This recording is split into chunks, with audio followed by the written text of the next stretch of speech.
Feel అవుతున్నా. ఎందుకంటే ఈ స్కూల్లో నేను చదివాను.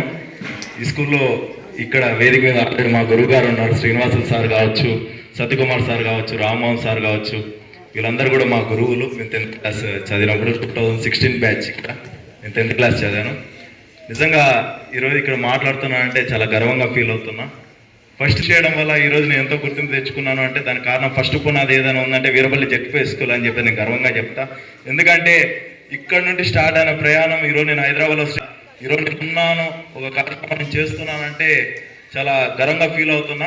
ఖచ్చితంగా నా నుండి వీరపల్లి హై స్కూల్కి ఏదైనా అవసరం ఉంది అంటే 100% నేను వెనక ముందు 100% ఉంటానని చెప్పి ఖచ్చితంగా చెప్తా ఉన్నా.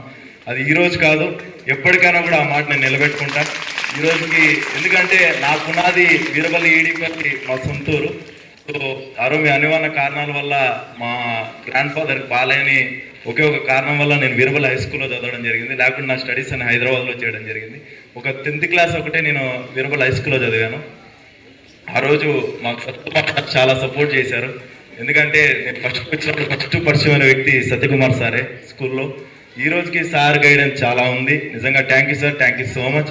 అలానే రామ్మోహన్ సార్ కావచ్చు, శ్రీనివాస్ సార్ కావచ్చు, ఇలానే సార్ కూడా మాకెంతో సపోర్ట్ చేస్తుంటారు రాయచోట్లో. అలానే ఇంకా టీడీపీ ఇన్ఛార్జ్ అన్న గురించి చెప్పాల్సిన అవసరం లేదు. అన్న కూడా దాదాపు 5 years పరిచయం. సో అన్న కూడా ఎంతో కృషి చేస్తూ ఉంటారు. ఖచ్చితంగా అన్న కూడా నెక్స్ట్ భవిష్యత్తులో ఇంకా మంచి స్టేజ్లో ఉండాలని చెప్పేసి మనస్ఫూర్తిగా కోరుకుంటున్నాం. అలానే కూటమి ప్రభుత్వం నిర్వహిస్తున్న ఈ పీటీపీ కార్యక్రమాన్ని ఇచ్చేసిన పేరెంట్స్ అందరికి కూడా ధన్యవాదాలు.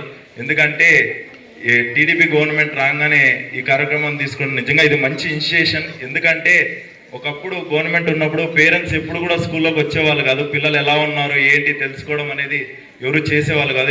ఏదో స్కూల్లో చేర్పించామా స్కూల్లో వదిలేసామా అన్నట్టు వెళ్ళిపోతుంటారు. అలా గవర్నమెంట్ మంచి ఇనిషియేషన్ తీసుకొని ఇలా పేరెంట్స్ టీచర్స్ మీటింగ్ పెట్టి పిల్లలు ఎలా ఉన్నారు, పిల్లలు ఎలా చదువుతున్నారు, పిల్లల్లో ఒక మంచి మొబిలైజేషన్ యాక్టివిటీ నిర్వహిస్తూ అలానే పేరెంట్స్ని కూడా చైతన్యం పరుస్తూ ఇలాంటి మంచి కార్యక్రమం నిర్వహిస్తున్న కూటమి ప్రభుత్వానికి మనందరం ధన్యవాదాలు తెలపాల్సిన అవసరం ఉంది.